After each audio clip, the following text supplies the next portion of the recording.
as you see on the slide, the PWS or Purified Water System and PTAE site should be made the requirement that will be provided by United States Pharmacopeia.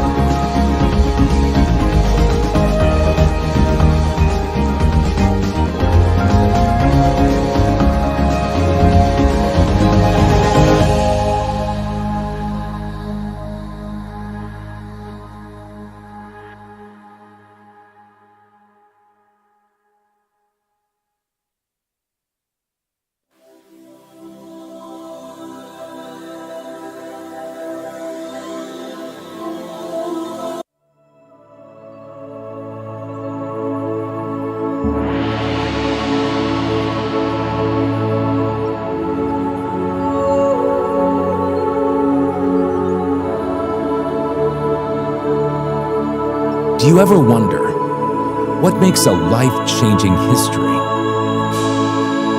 Right, a solid mission of the visionaries. It was Dr. Anka and his colleagues' mission to accelerate technology development.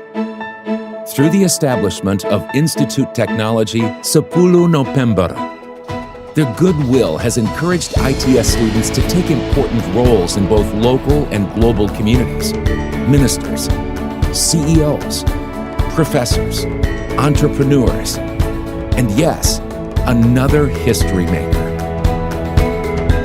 These successful alumni were trained in a healthy learning environment that was equipped with various supporting facilities.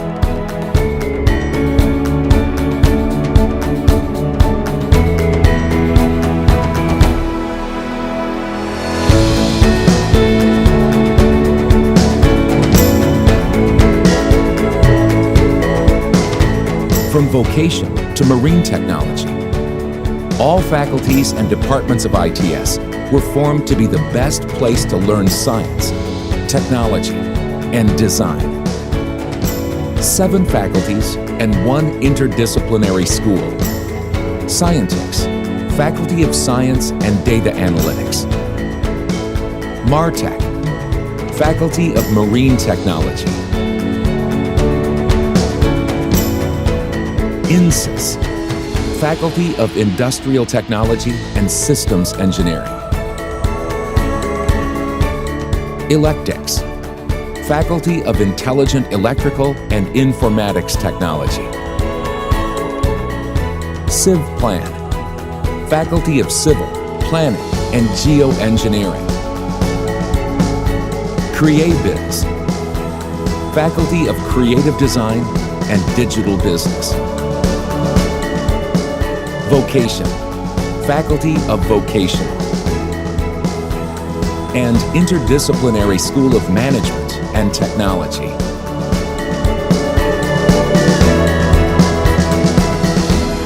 Recognized as one of the top best-ranked institutes doesn't mean the finish line for ITS. To gain greater international recognition, ITS launched International Undergraduate Program. Students can get wider international exposure through 20 study programs they can apply.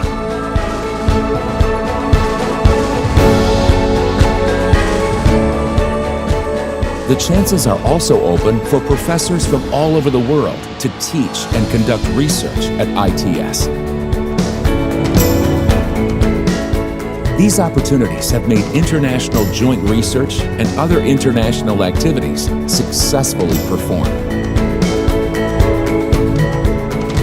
Like IUP, students and lecturers from other programs have also contributed to the ITS achievements.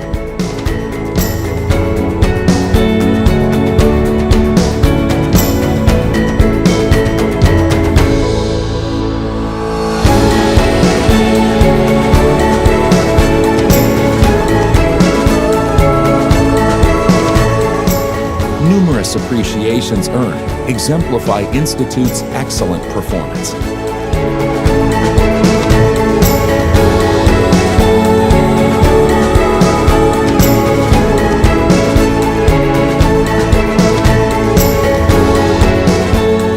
But Technology and academic excellence is not the only goal of the Institute.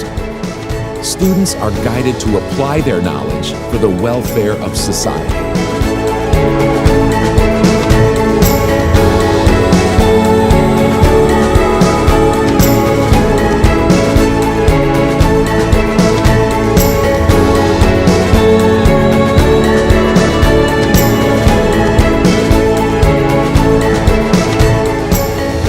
Because to note a new life-changing history, technology must advance humanity. ITS, Institute Technology, 10 November.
conference. As all of you aware, this is the fourth conference, and we initiated MOTIP in 2020. And all of the MOTIP conferences have been done online because since 2020, we have been experiencing COVID-19 that forced us to work remotely from home. But thanks to the technology that we have right now, like Zoom that we are using in this conference, we still enables to perform this conference even it is online. The theme of the conference is very relevant to today's environment, where everyone has to adjust to the current situation of COVID-19. All businesses, education, even our personal business need to be adjusted to the current situation.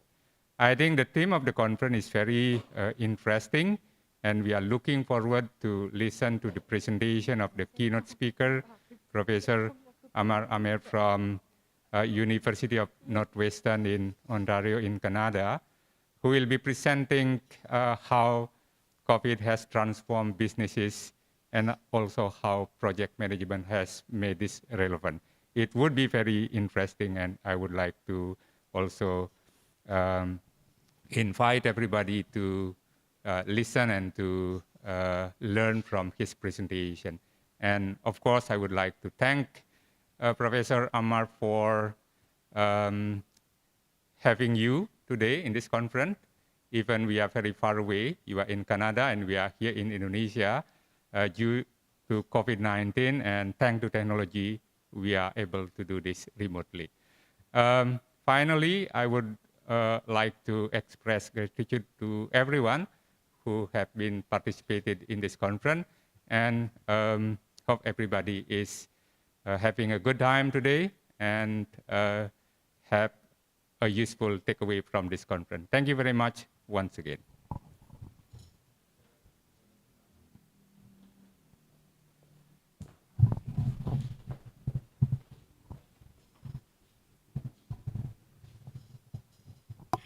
Thank you for Professor Nyoman Pujawan as the Dean of SIMT ITS. Ladies and gentlemen, now we will listen to today's keynote speech with the title of How COVID-19 Has Transformed the Business from Associate Professor Amar Amir, PhD. And we will invite to the stage the Honorable Ibu Reni Nadli Fatin, PhD, as our moderator for the keynote speech session. For Ibu Reni Nadli Fatin, PhD, the time is yours.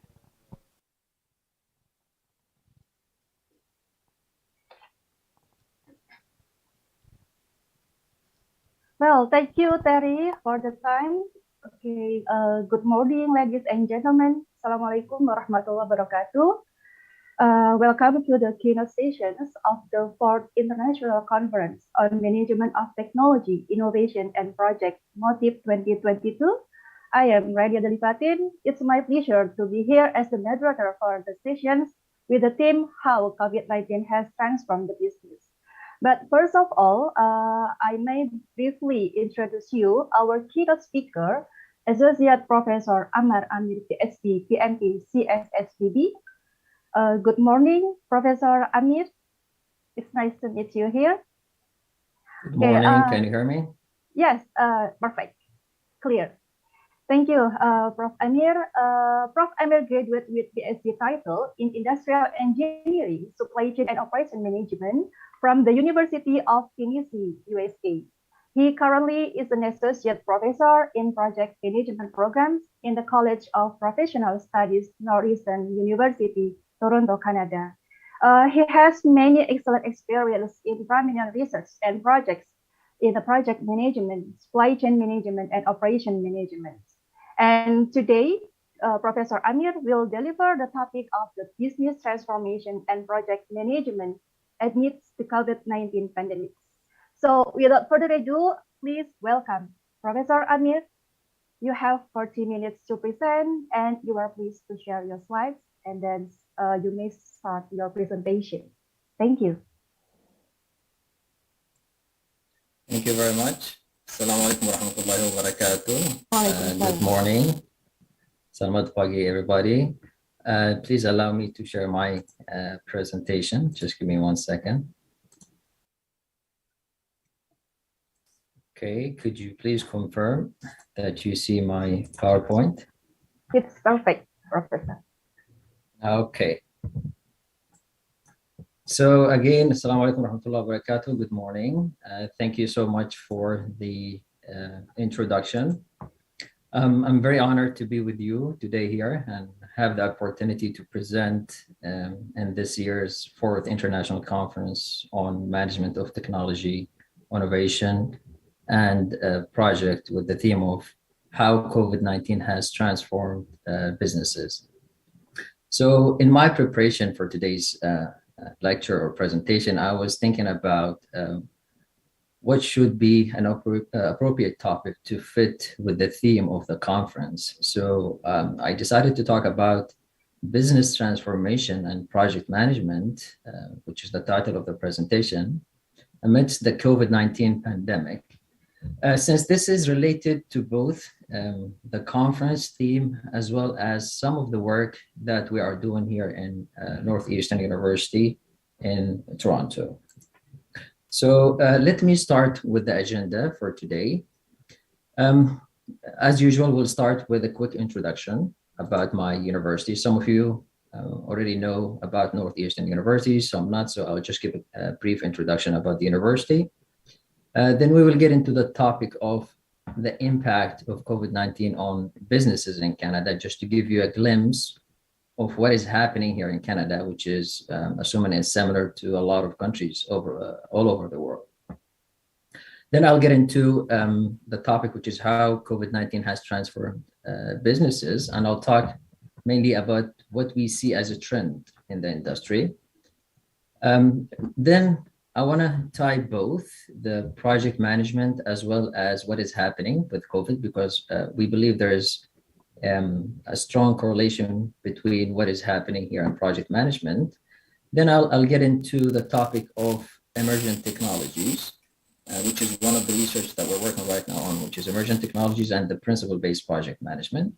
And we will conclude our presentation today with some key takeaways.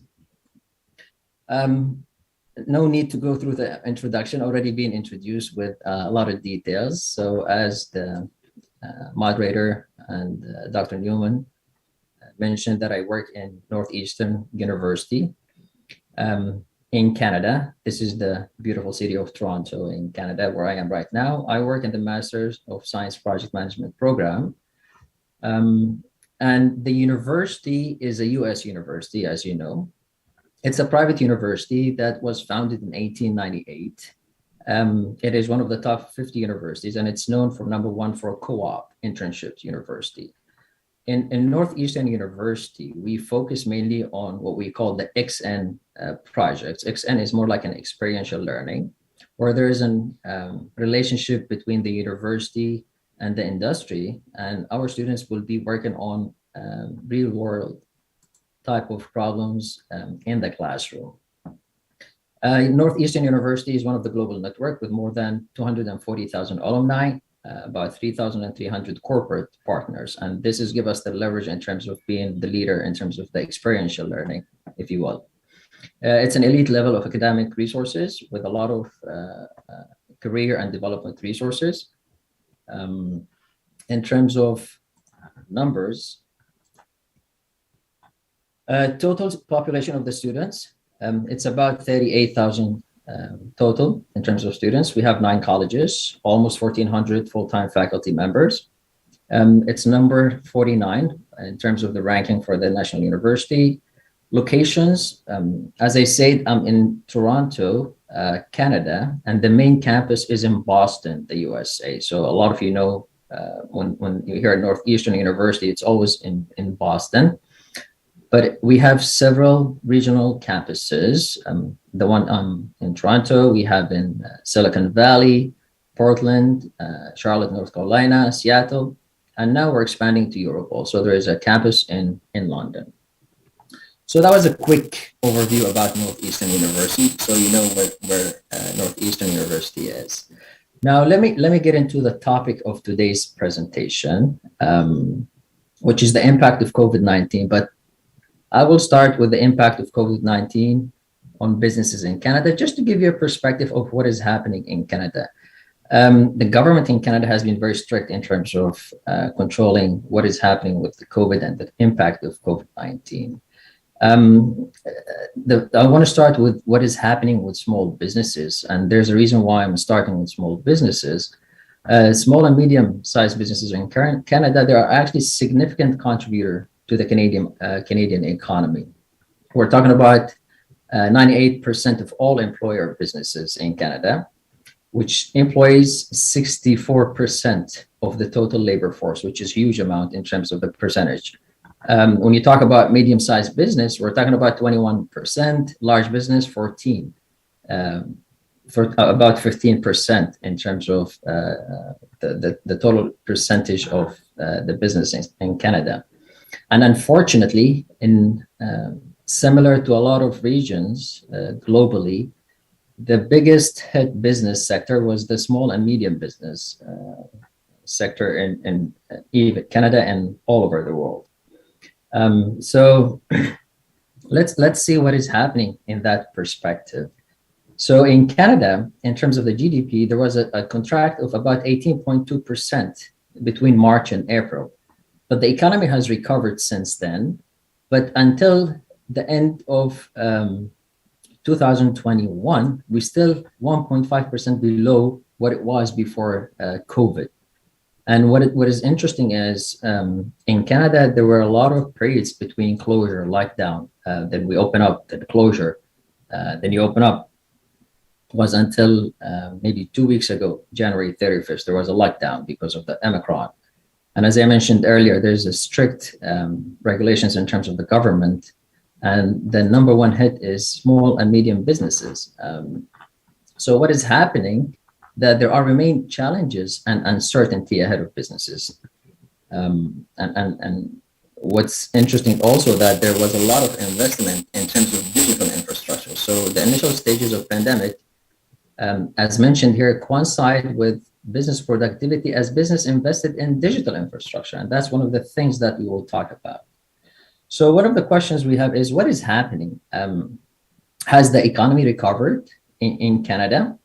Well, looking at some of statistics from Statistics Canada, you can see there's uneven recovery across the industry. So if you look at this side over here, this represents the pre-COVID era. So what is happening? Did we go back to what was before COVID? You will see some industries over here above the pre-COVID threshold, and still a lot of businesses still with a negative percentage in terms of the pre-COVID era. And of course, it depends, it differs from one industry to another. So you can see most of the industries here are the front, we call them the front side type of industry. It would be like tourism, restaurants. Then you will have some industry here like real estate. I mean, real estate has boomed significantly in Canada and a lot of regions, and part of it has to do with COVID, and others had to do with other factors. So as I was mentioning before, still the recovery uneven across the industry. After the initial stage of the pandemic, economic losses became increasingly concentrated in lower wage, high contact services. That would be restaurants, retail services, because of the closure, because of the lockdown. Right now we have reduction in terms of the number of people that visit places. There's a limitation in terms of the number of people, the percentage, and that impacted businesses greatly. However, there's other opportunity that businesses where telework capacity was possible, they actually recovered quickly. People working from home, they had the chance to, in some cases, be more productive.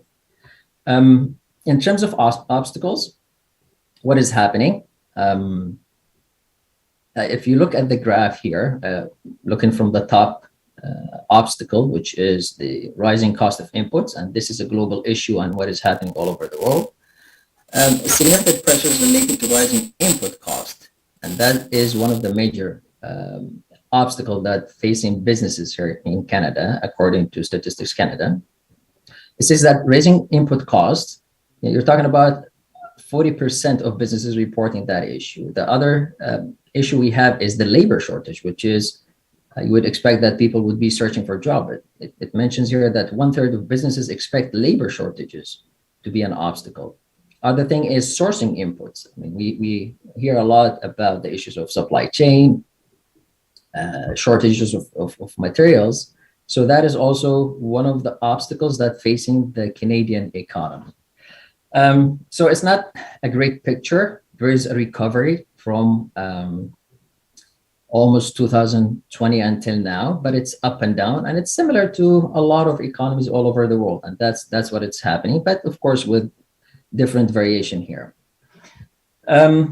After talking about what is happening in Canada, I wanted to talk about how COVID-19 has transferred businesses. So what is happening? How do businesses actually react or reacted to COVID-19, which is during, and we're still not recovered yet from COVID-19. So this is what we are seeing.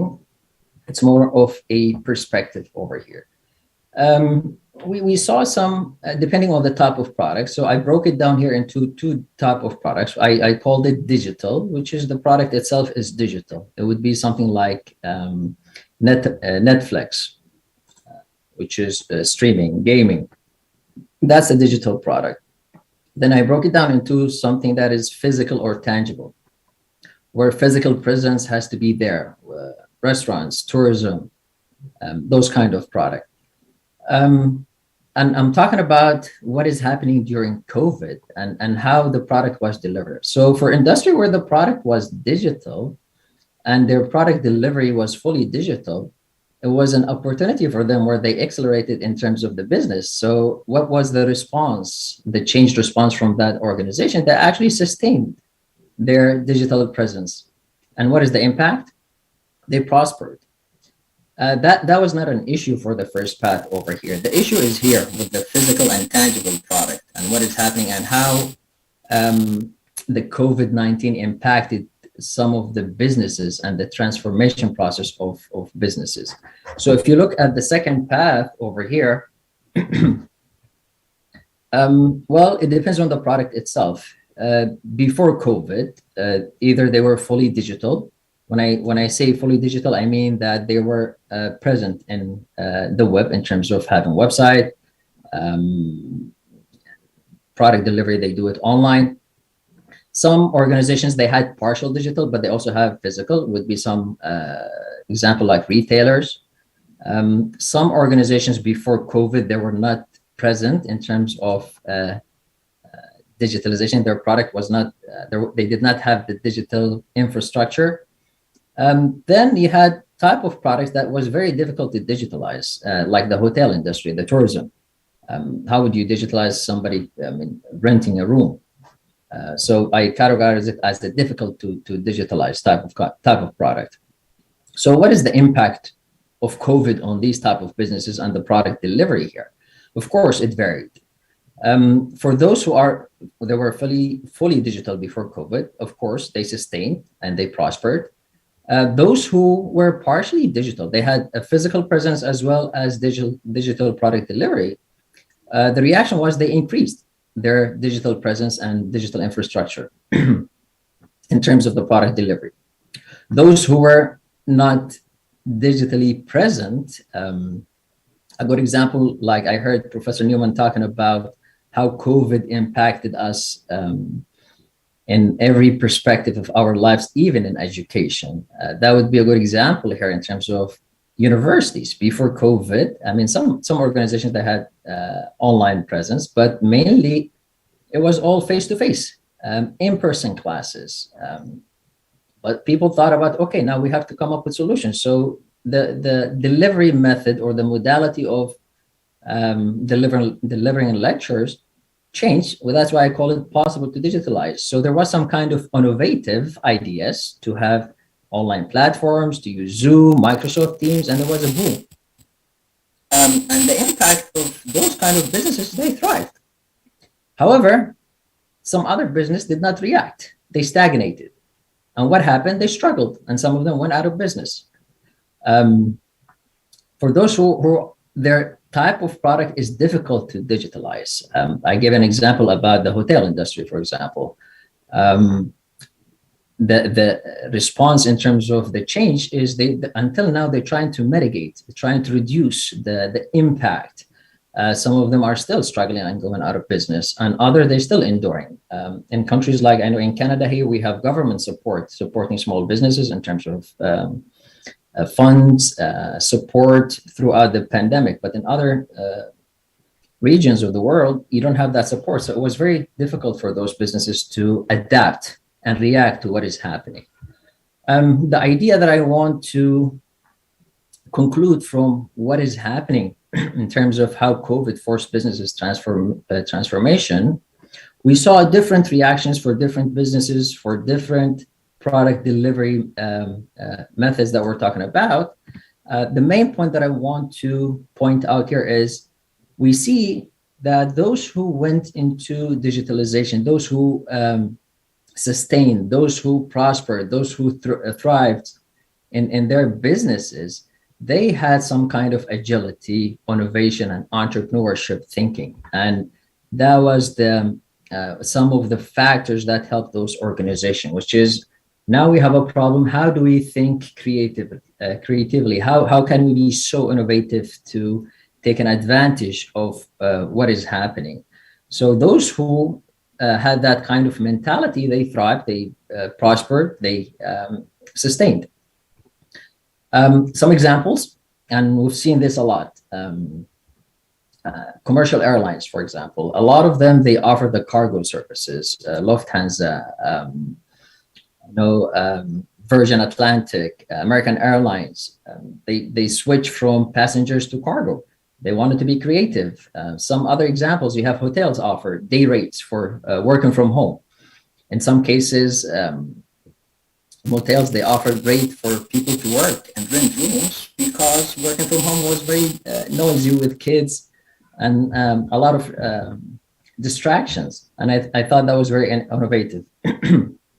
Restaurants, they started entering the grocery market, delivering fresh vegetables, taking an advantage of their value chain and the suppliers that they used to work with in terms of supplying them with vegetables and groceries. A lot of businesses, and this is happening a lot in Canada, which is retailers pivot to curbside pickup. A lot of restaurants now doing curbside. Big retailers such as Walmart, Best Buy, they have a lot of curbside pickup because of the restrictions that we had in terms of the number of people going into stores and the lockdowns. Some, again, a lot of businesses, they expanded their digital ordering, and I already explained that in the previous slide. And I thought that was one of the innovative things was that fitness companies, actually, they moved to workouts online.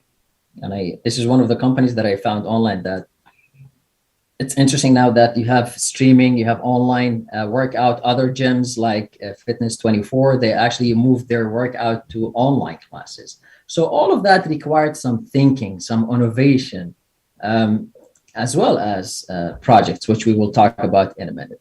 So with that in mind, what are the implications? I mean, the COVID-19 pandemic implications for business, what does that mean? Some of the implications include that global pandemic changes are leading some industries in new directions. I mean, we've seen that in the previous slide that I mentioned. I mean, some businesses went from being solely a restaurant into switching to grocery stores. Some went online, working from home. So that is forcing some businesses to go to different directions. With problems, with issues, comes also opportunities. And I like this from the World Economic Forum. I mean, greater opportunities exist for organizations embracing what? Resilience, which is greater resilience, and sustainability to preparing organizations for new digital business models, innovators across sectors. And that's what we're talking about, the innovation, the digitalization. Not only looking at this as a problem, but looking at it as an opportunity also.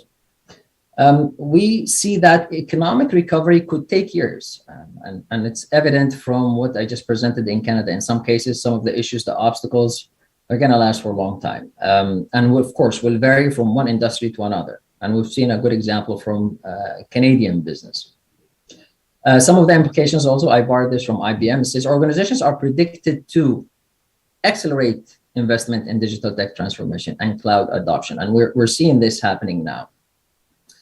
I like the word opportunity, an enticing opportunity for executive who can make or who can manage complexity. Now, complexity is there, but it's the world is getting more complex now. And we'll talk about this principle later on once we talk about project management.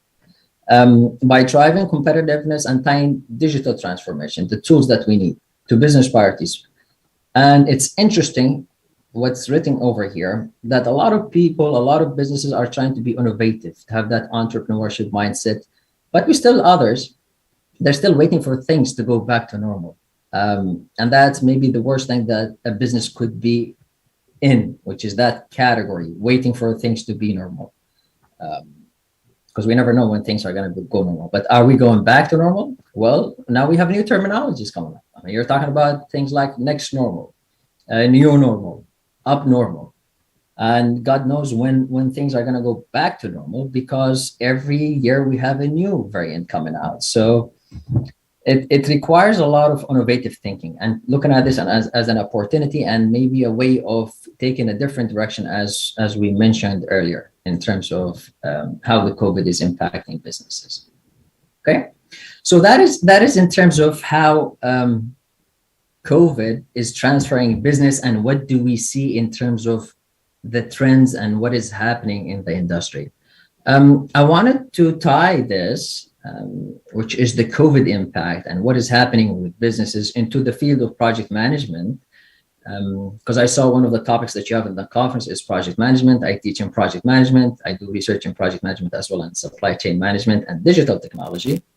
So I wanted to tie both of them and see what is the role of project management in all of this.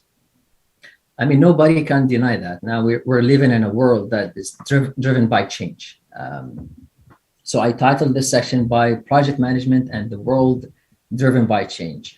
So I'm not going to define what project management here, but I'll talk about some important aspects of project management. So when we talk about project management, we know that the project management discipline itself has evolved over time and started with practitioners and standards from the industry, the Ministry of Defense, etc.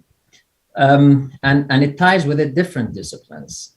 And this progression of the discipline has been triggered by I call it a paradigm shift. In addition to the efficiency and the emergence of project economies. So now we hear a lot about something called the project economy. We're living in the era of project economy. So what is this project economy that is driven by a world of change? The project economy is defined by the Project Management Institute as one which people have skills and capabilities they need to, here's the key word, turn ideas into reality. Turn ideas into reality, which is constant change, new ideas, innovation. And why do we call it the project economy? One of the references I'm using, or the books that I've read that I really recommend, is the Harvard Business Review Project Management Handbook. It's a recent publication for Antonio Rodriguez. It's interesting because it's recent, it's up to date. It talks a lot about what is happening right now in terms of what is changing. So I borrowed some quotation from the textbook here, or this book. I will get to it in a minute. So what we're seeing is that there's more focus on the introduction of course, new products, new features, business transformation initiatives. We talked about how the COVID transformed businesses and how some of the businesses had to come up with new ideas, take different directions. All of this is involved projects. It's not just an idea that you're going to implement right away and turn the switch. It takes a lot of planning. It takes a lot of execution. It takes a lot of monitoring and controlling. And that's why it fits under the umbrella of project. one of the things that was mentioned in this book, which I like, it says, change cannot be implemented with traditional efficiency methods. I don't agree 100% with the statement. I will modify it in a minute. Change cannot be implemented with the traditional efficiency methods. Change must be implemented through projects. I agree in terms of change now requires projects because you're talking about new ideas. But I would like to add one thing to this quotation where we say change cannot be implemented with only, because we still need the efficiency. We still need the operations management. We still need to be efficient in how we execute the project, whether it is minimization of waste or minimizing variation in terms of quality, etc. But still, change must be implemented through projects. And that's where we have the innovation. That's where we have the breakthrough. That's why we don't have to wait until things go back to normal. That's why we see that now we live in what we call the project economy, because it's, again, it's a world driven by efficiency to a world driven by change. This is what we see happening now.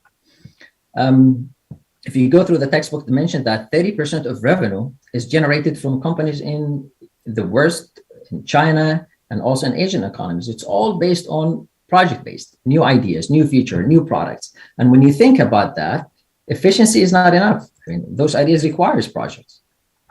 Again, requires planning, requires management, requires execution, etc.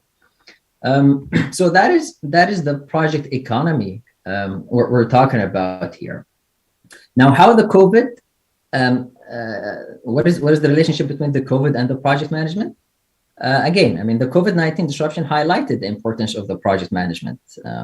We've seen a lot of initiatives happening during the COVID-19 and still happening until now. We saw projects everywhere. Pandemic made clear that we're all project managers and leaders are all executive sponsors. I mean, a good example is the COVID vaccine, were delivered in less than a year rather than years. I mean, that's just a simple example. And you can take several examples, whether you talk about the supply chain, whether you talk about the healthcare, whether you talk about different sectors or different industries. We need project managers. We need to be able to manage projects, ideas, innovation more effectively and efficiently. Okay, so with that in mind, we're asking the question: what is next for project management? Where do we see project management going? A lot of people are saying that project is the new normal. Yes, COVID is the new normal. We have now the abnormal, new normal, next normal, but also they see project as the new normal. Why? Because as we mentioned before, as we saw the impact and the transformation, how business is transformed through innovation and idea. There's a call for new ways of managing projects. I mean, and that's one of the things that we will talk about. We cannot just manage all industries, all projects with set of concrete standards, rigid in terms of control. We need to be a little bit flexible. We need to be adaptable. We need to be resilient in how we manage projects. And that's why now more and more attention is being paid to what we call management by principles, or principles-based project management. And how can we take an advantage of what is happening in the digital transformation and the emergent technology? So is there any relationship in there? With that in mind, which is the principle-based project management and emergent technologies, I wanted to focus on one of the areas that we're doing some work in trying to see what can we do with the project economy, with the world that is driven by change. So when you talk about emergent technologies and the principle-based project management, based on what we've done so far, we see that principle-based project management is becoming increasingly important, especially in what we just mentioned in terms of the project economy. What is the trend? That projects have steadily increased in terms of complexity. We say those projects are complex from the beginning. but now we have more complexity, more uncertainty, and especially with a lot of disruptions happening now with the COVID-19 and what is happening globally. And also with the disruption happening with the digital transformation. So what is the idea there? This calls for more, as we mentioned before, more effective and efficient, innovative approaches, processes and methodologies of best practices to manage projects. We cannot just have one framework or one model that fits all. And the idea is to enable project managers to deliver value to stakeholders, not only executing, using the tools to execute the project, but we're thinking about the overall system, which is delivering value to stakeholders. While several practitioners' guides, so if you go to and look at some of the guides and the standards, for example, PMI standards and guides, APM, you will see a lot of principles in terms of several guides and written on principles-based project management. But the problem is there's no enough scholarly research available in the academic literature. So I tried to do a quick search on project management principles. I mean, you see the word principles, and when you go to textbook, when you go to papers, you don't find them very concrete, straightforward as you see them in practitioners' references. You will see them referenced in textbook in different ways, unlike practitioner standards. And there's that kind of gap that we're trying to address. So some of the extant academic literature touch on different project management principles, as I just mentioned. Yet, unlike guides written for practitioners, scholars have no consensus on set of clear principles. And that's why we now see a lot of call for papers, a lot of call to research to go into that direction. And I'll share one with you shortly. So if that is what is happening in terms of digital technology, principle-based management, let's take a quick look of what is happening in terms of emerging technologies and digital transformation. What is happening? I just want to share some statistics from McKinsey & Company about the digital transformation and what is happening. According to the report by McKinsey & Company, that the COVID-19 has accelerated the adoption of digital technologies by several years. So there's a quantum leap, there's an acceleration, there's an advancement. And we've seen that in the slide that I shared in terms of how COVID-19 impacted businesses. A lot of businesses went into digital infrastructure, digital product offering. According to McKinsey, in just a few months' time, the COVID-19 crisis has brought about years of change. So that kind of acceleration in terms of the digital transformation. And we're seeing this. Organizations are already making digital transformation investment. Most of these changes will last for a long time. We saw some evidences previously. Just to put some numbers to the report by McKinsey, and this is some examples. So what they're saying is globally, there's an acceleration in terms of the digital transformation of 3 years. What's interesting is to see Asia with advancement or acceleration more than Europe and North America. And I think we can attest to this. I was in Indonesia before I went to Canada, and I was there during the early stage of the COVID-19. And I kind of felt that transformation in terms of digitalization. And I can attest that more adoption of digital technology in Asia than when coming to Canada here.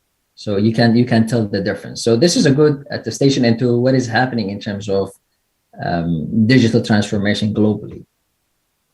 Now I'm going to switch gear in terms of the principles themselves for project management. As I mentioned earlier, and I say there's, in terms of scholarly work, academic research, you don't see a lot of consensus in terms of the project management principles as we see in practitioners' resources.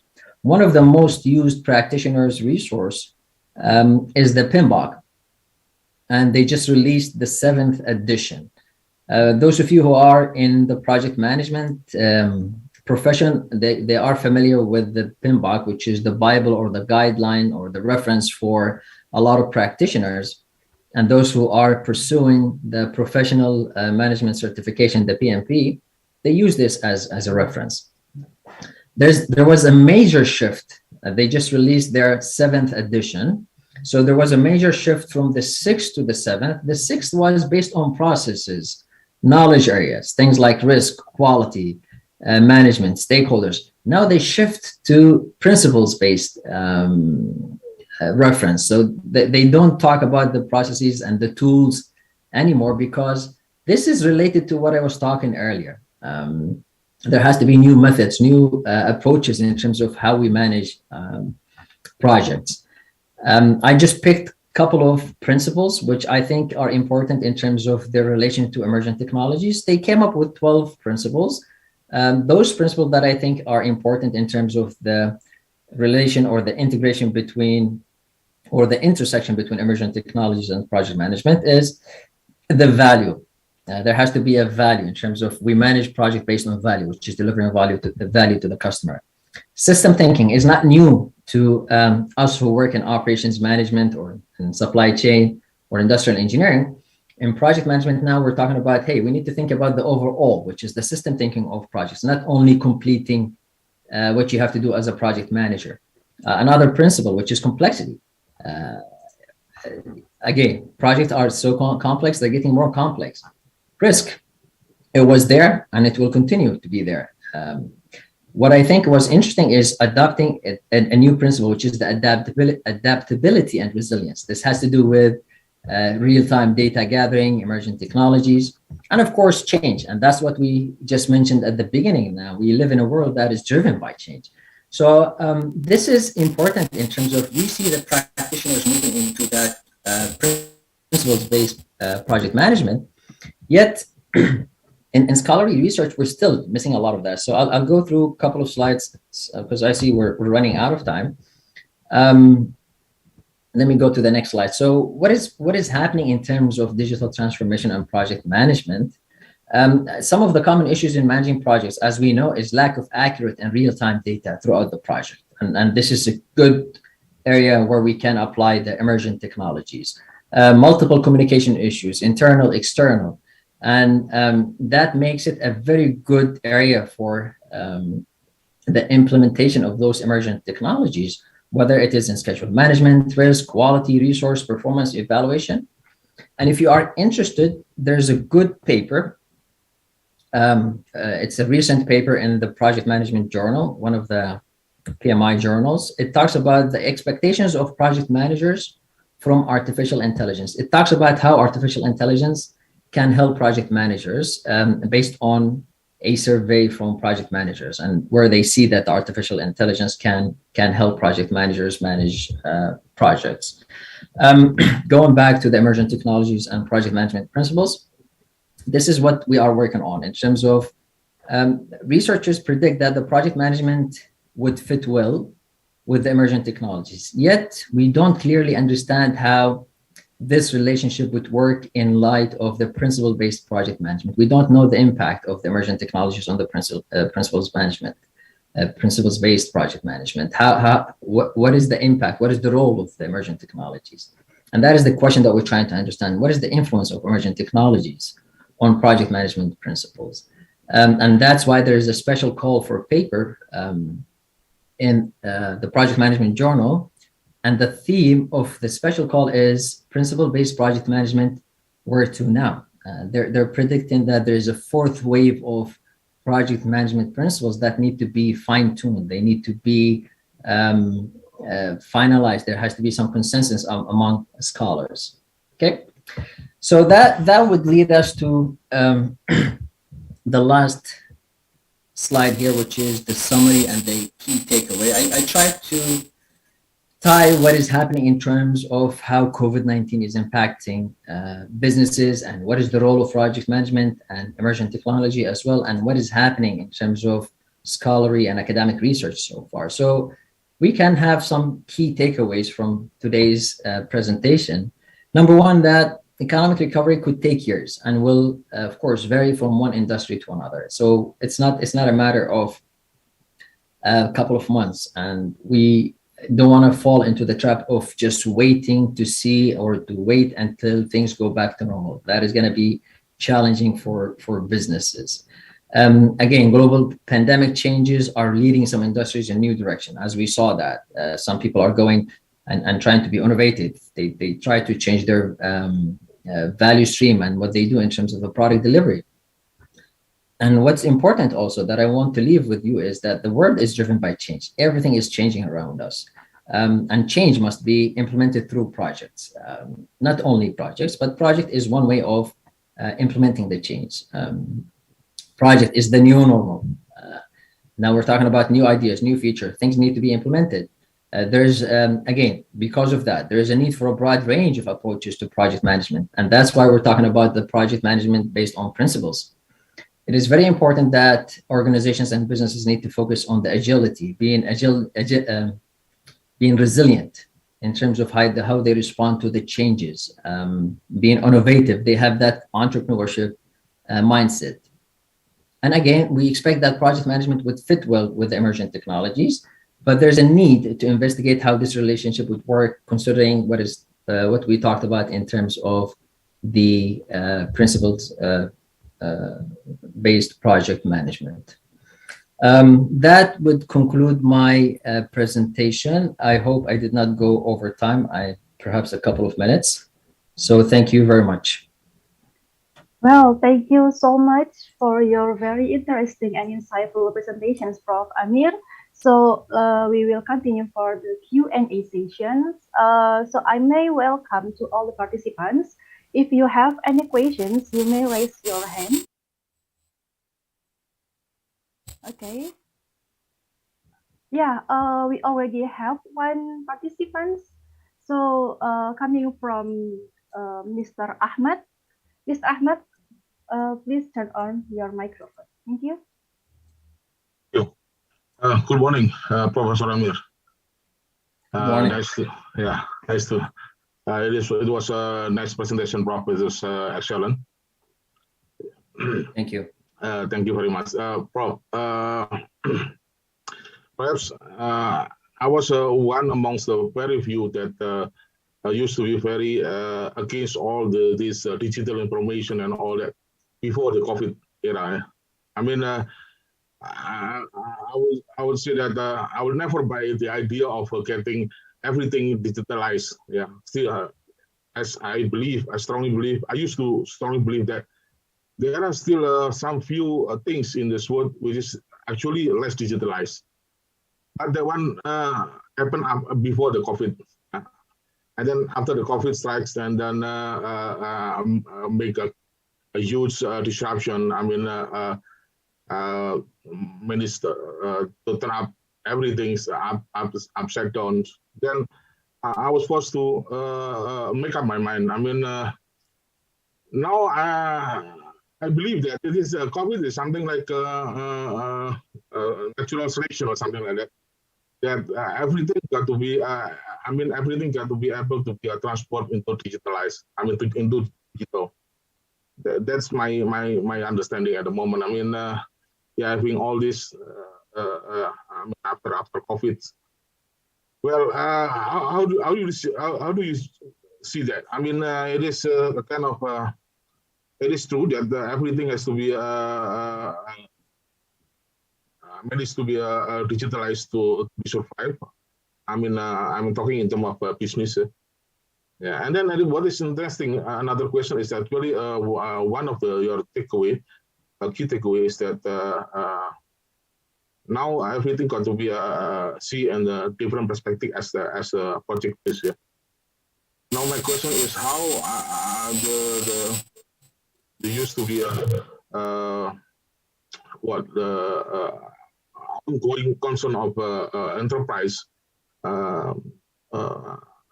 in this. I mean, if it is turned into a project based down. So how can this how can the ongoing concern of the enterprise catch up this on that idea?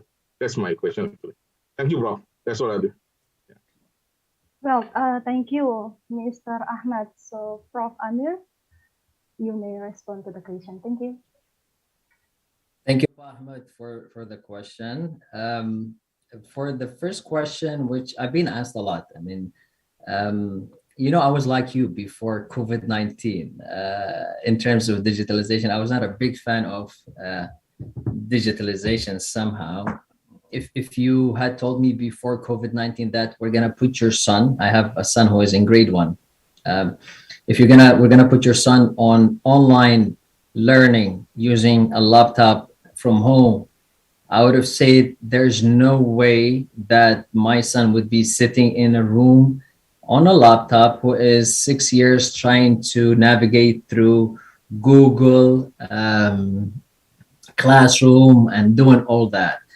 It was a nightmare for the first 2 weeks just to have my son going through online learning. But now, after 1 year, I'm liking the idea now. I want him to stay home and just learn using the Google Classroom because he's good at it. He has learned that. And that is related to what I was talking about in terms of the paradigm shift. We are used to things going this way. We're happy, we're comfortable doing what we're doing.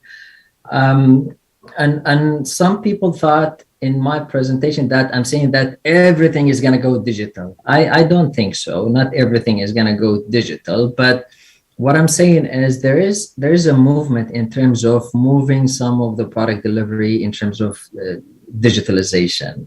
Some product has to be delivered. There has to be some kind of innovative, and one way to accelerate that is the digitalization emergent technologies. And if we want to be ahead of competition, we need to search. We need to go into that direction. But I still believe that not everything will be 100% digitalized. I mean, there has to be a balance in between. That is related to the first question. The second question, Ahmed, I wasn't really sure about what you were asking, but I'm assuming you're asking about the enterprises and how they can adapt to the digitalization and what is happening here.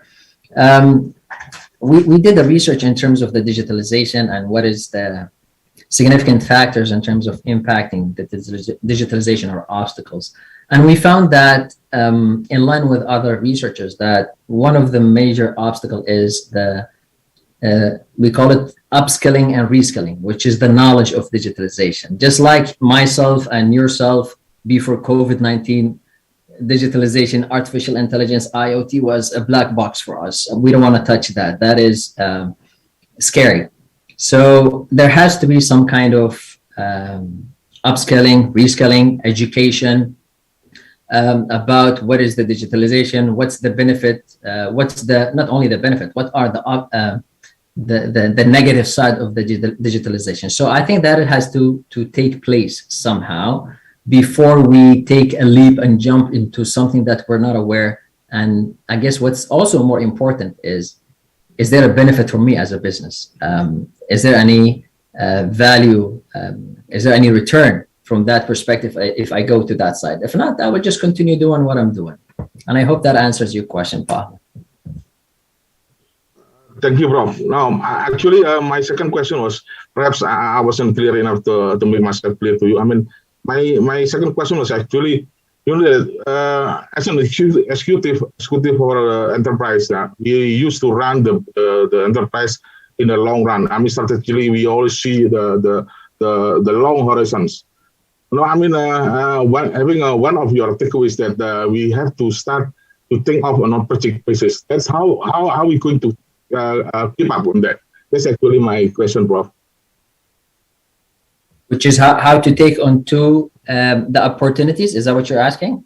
Yeah, I mean, we used to see everything in the long run, in a strategically in a long run. But now it seems that we have to start to get used ourselves to look into a more short period. I mean, on the project basis, constantly something like that. How are we going to keep up on that? Oh, I see, Ahmed. I think there's no change. I mean, we're still as an executive, as a management, we still have to think strategically in terms of long term as well. And what I'm saying is, there are opportunities, there are things we need to have that innovative new way of thinking about. Not waiting for things to change, not waiting for things to go back to normal. We need to take an advantage of what is happening. And I gave some examples of some organizations or enterprises, as I mentioned, like the airline industry, how they went from passengers to cargo, restaurants, they went from delivering food to switching to grocery store. But that's also along the strategic thinking as well. I mean, we're talking about sustainability. How do we sustain our business? How do we continue? I mean, I'm not portraying that we need to just think short term. We still have to think also long term, taking into account what is happening in today's changing world. Okay, thank you, Prof. Amir. Does it satisfy you, Mr. Ahmed? Yeah, thank you. Very clear. Thank you, Prof. Thank you, Thank you, Mr. Ahmed. Okay, it seems that we still have one more questions coming from the participant who already raised his hand. Mr. Toto Santoso. Okay, you are welcome to turn on your microphone.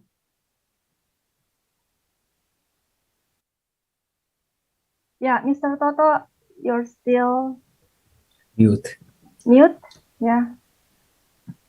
Please unmute your microphone. Okay. Okay. I'm sorry. Talk a lot, but I not consider that it is not on yet. Thank you, but not levatin the time. Thank you, Pak Amir. By the way, this is the first time I see you as my docent, because actually I'm under you as docent Bali, Bu Nadrifatin. Oh, okay. Yes, I am. Yes, Yeah, yeah. I am. Mr. Amar, thanks a lot for by seeing all presentations. I get a new way to see what happened so far, at least within these 2 years. The most important from that speech you shared to us is we have to change our understanding about efficiency. In this situation, all in mind, all in book, all in papers, we have to make happen by project management. Is that right? This is the way to make happen what all ideas in mind, all ideas in right. But the most exciting to me is we have to change our understanding about efficiency. For this project management, we cannot anymore to use the receipt or the formulation to calculate efficiency. Can you elaborate more detail about that? Thank you. Thank you, Pak Toto, for the question. Can I go ahead and answer, or do I wait for you to moderate? Yes. Rennie? Yes, sure. Go ahead. Okay. Yes, Prof. Yeah.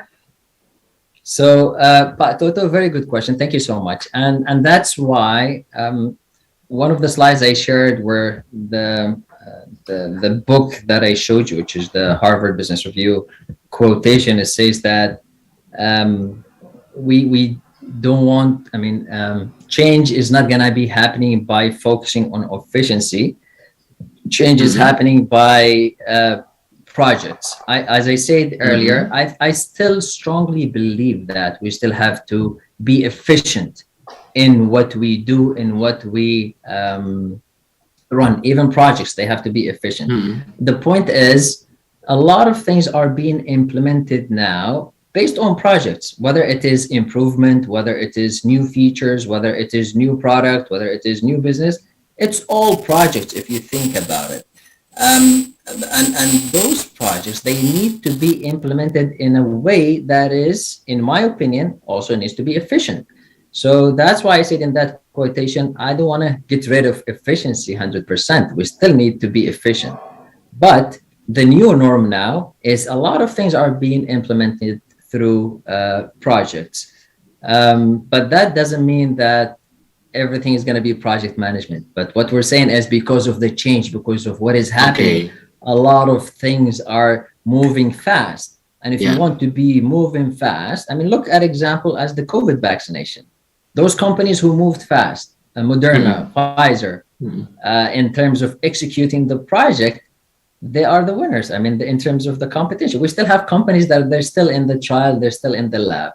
So that is the idea of being driven by change, the importance of implementing projects. But I still strongly believe that we still have to think about efficiency as well. Thank you very much. Thanks a lot. Thank you, Okay, Pak is it Toto. enough, Pak Toto?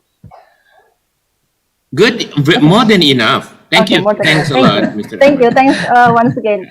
Yeah. So it seems that we already got many questions from the link that has been shared by the committee members. So I will allow the committee members to share few questions. Yeah. Okay. So it seems that we have around 14 questions here, Prof. Amir. Maybe I can start from the questions coming from Ivan Ali Sanjaya. So how is COVID-19 affecting the infrastructure sector in Canada? Are there any improvements made by the construction company so that it remains sustainable? Yeah, Prof. Amir, please. Yes, there's a lot of construction going on, but most of it is in the real estate. A lot of buildings. The real estate in business is in Canada is a little bit different than the States and other places. We have a lot of regulations, a lot of rules, so it takes a lot of time to create that. But in terms of infrastructure, it's still as government agencies, things still going as normal. I mean, except in cases where there's restrictions, there's lockdowns, of course, everything shuts down. Well, okay. Hopefully your answer can satisfy Mr. Ivan. So let's continue for the next questions. I may read from the questions from Mr. Mustaqim. Yeah, good morning. About the digital transformations, how can we assess our business readiness level and its requirement to transform, such as the resources, the age of industry, and etc.? Yeah, Prof. Amir. Good. So in terms of assessing the readiness for the digital technology, I think number one has to do with what do you want from the digital transformation? What is it that you want to digitize? Not just going into digitalization, first of all. So you need to look at your business, you need to look at your product delivery, what you're doing, and where can I use the digitalization to optimize my process, to save me time, to save me cost. So I think that is the first thing that you need to look at in terms of the overall business. Once you do that, you need to look at what is it that we can do in terms of training, reskilling, upskilling the people, having that knowledge in terms of bringing everybody up to speed. Once we do that, we can determine later on in terms of infrastructure, in terms of business processes, etc. So it's a long process that starts with what is it for you? What is the value that is going to get to you in terms of optimizing your processes? Okay, that was very interesting. So I may read one more questions due to the very limited time. So yeah, perhaps from the questions from Mr. Dida Ardi. In Indonesia, most of the farmers are not literate related to the technology. So how can we do the digital transformations to those who are not familiar with the digitizations? That is a very interesting question. I'm working on a research in terms of the food supply chain in Indonesia with some of my former students, and I'm familiar with that in terms of not being. It's not only in Indonesia; it's in a lot of places, even here in Canada, in the US. So nobody said that they need to be up to that skill in terms of digitalization. However, we can help them. We can help the farmers in providing the technologies. As an example, one of the things that we're doing is creating devices, which is IoT devices, to track the quality of the product from the farm all the way to the consumer. In that perspective, we're helping the farmers indirectly, making sure that the product, the farm or the produce is getting to the end user with the required quality, with the right storage, with the right transportation. So I would hate to think that we have to educate everybody in the country or everybody in every sector in terms of digitalization. However, there are things that we can do to help, as the example that you mentioned in farming, indirectly by employing those digital or emerging technologies. I hope that satisfies his Okay, question. thank you. So education is the key point in here. Thank you, Prof. Amir. Perhaps one more question from me, from myself. Prof. Amir, what do you think? What kind of business model that will fit for our SMEs or small and medium sized enterprise to fit in this pandemic situation, the ongoing pandemic situations?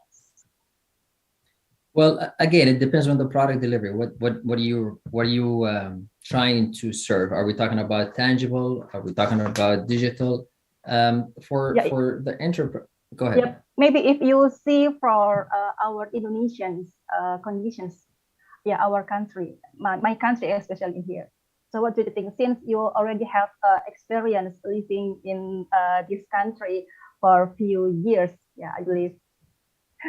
Yeah, actually, I have to say I'm very impressed with the innovation that you have in Indonesia with the small businesses and retailers. And I told you that coming to Canada after living in Indonesia, I found that people use digital technology more in Indonesia than here in Canada, especially with small businesses.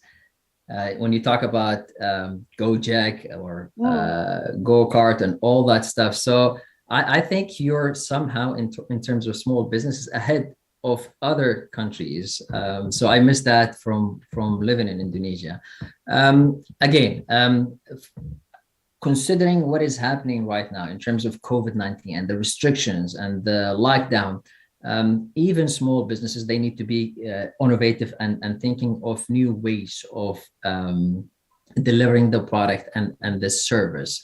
I don't have a one answer that fits all. Again, it depends on the product, the service, but I still believe that there has to be some kind of innovative way of delivering the product using the digital platform. In Indonesia, you have good platforms in terms of end users and people. They are using technology heavily, and I think you have an advantage from that perspective with the new generation. Well, thank you very much for your very insightful sharing for today's sessions. So for ladies and gentlemen, due to the very limited time, so unfortunately, I couldn't accommodate for all of your questions since I need to soonly end these sessions. But before I end this session, I may sum up these sessions. So Prof. Amir talk us about the impact of COVID-19 on business and the role of the project management. And this COVID-19 pandemic has significantly affected business delivery models, where the organizations had to adopt the new and innovative approaches to their product and services, searching for alternatives. And in some case, organizations also had to redesign their value chain to survive the long-lasting global disruptions. And it is predicted that it will take years for industries to rebound back to the pre-pandemic era with a parallel level in different industries. So the project management in this case played a significant role in the transformation process of the business due to the COVID-19 pandemic. And one more interesting quote that I got today from Prof. Amir's speech is change cannot be implemented with only traditional efficiency methods, but change must be implemented through the projects. So once again, thank you so much, Prof. Amir, for your very insightful sharing, and also for all the participants. Thank you for your active participation and attention in here. And I will return these sessions to Terry as the MC. Please enjoy the rest of the conference. My name is Rena Delifatin. Thank you for having me. Good morning. Assalamualaikum warahmatullahi wabarakatuh. Waalaikumsalam.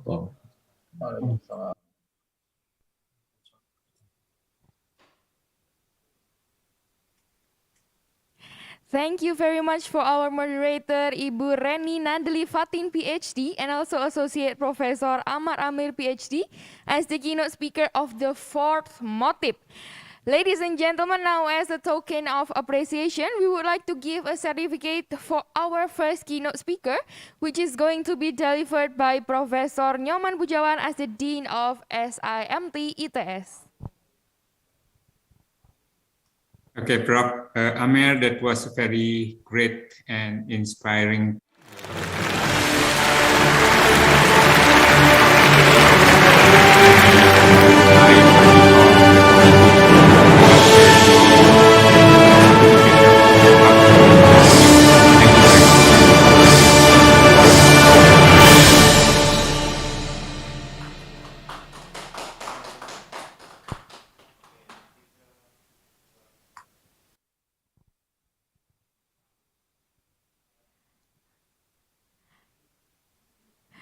Well, once again, thank you very much for Professor Nyoman Pujawan, PhD, and also Associate Professor Amar Amir as the keynote speaker of the fourth MOTIP.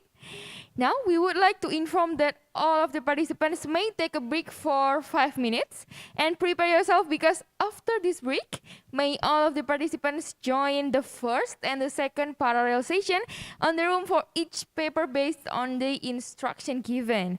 And presentation will be starting at 10 a.m.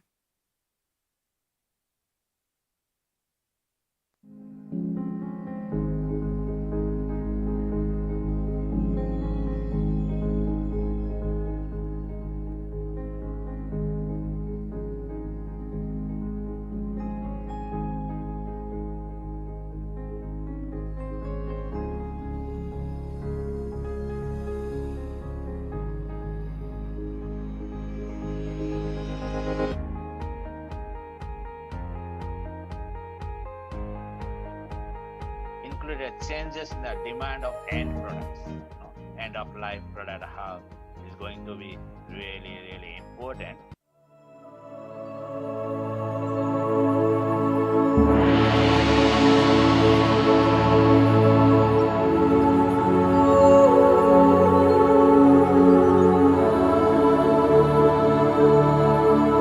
Do you ever wonder what makes a life-changing history?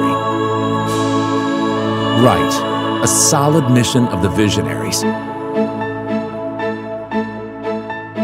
It was Dr. Anka and his colleagues' mission to accelerate technology development. Through the establishment of Institute Teknologi 10 November, their goodwill has encouraged ITS students to take important roles in both local and global communities. Ministers, CEOs, professors, entrepreneurs, and yes, another history maker.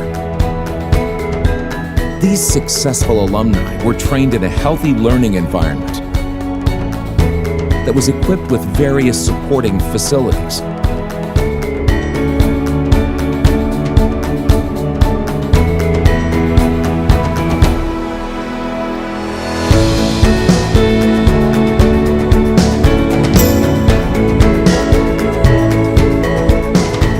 From vocation to marine technology, all faculties and departments of ITS were formed to be the best place to learn science, technology, and design. 7 faculties and 1 interdisciplinary school.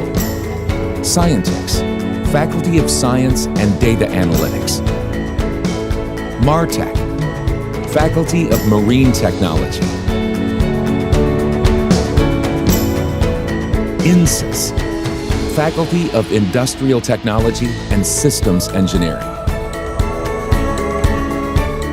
Electex, Faculty of Intelligent Electrical and Informatics Technology.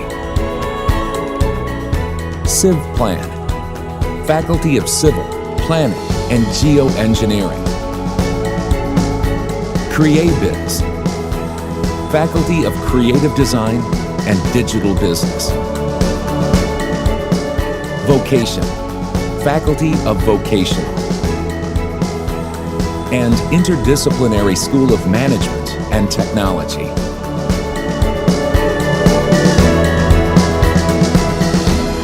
Recognized as one of the top best-ranked institutes doesn't mean the finish line for ITS.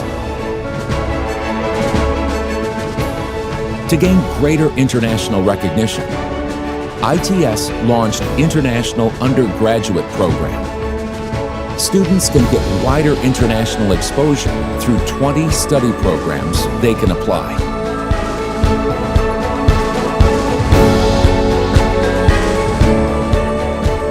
The chances are also open for professors from all over the world to teach and conduct research at ITS. These opportunities have made international joint research and other international activities successfully performed. Like IUP, students and lecturers from other programs have also contributed to the ITS achievements.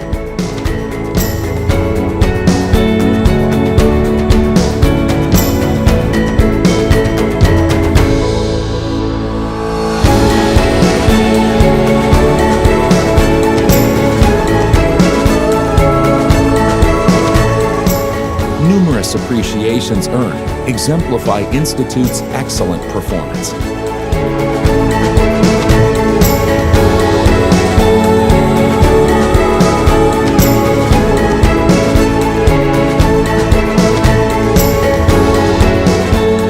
But technology and academic excellence is not the only goal of the Institute. Students are guided to apply their knowledge for the welfare of society.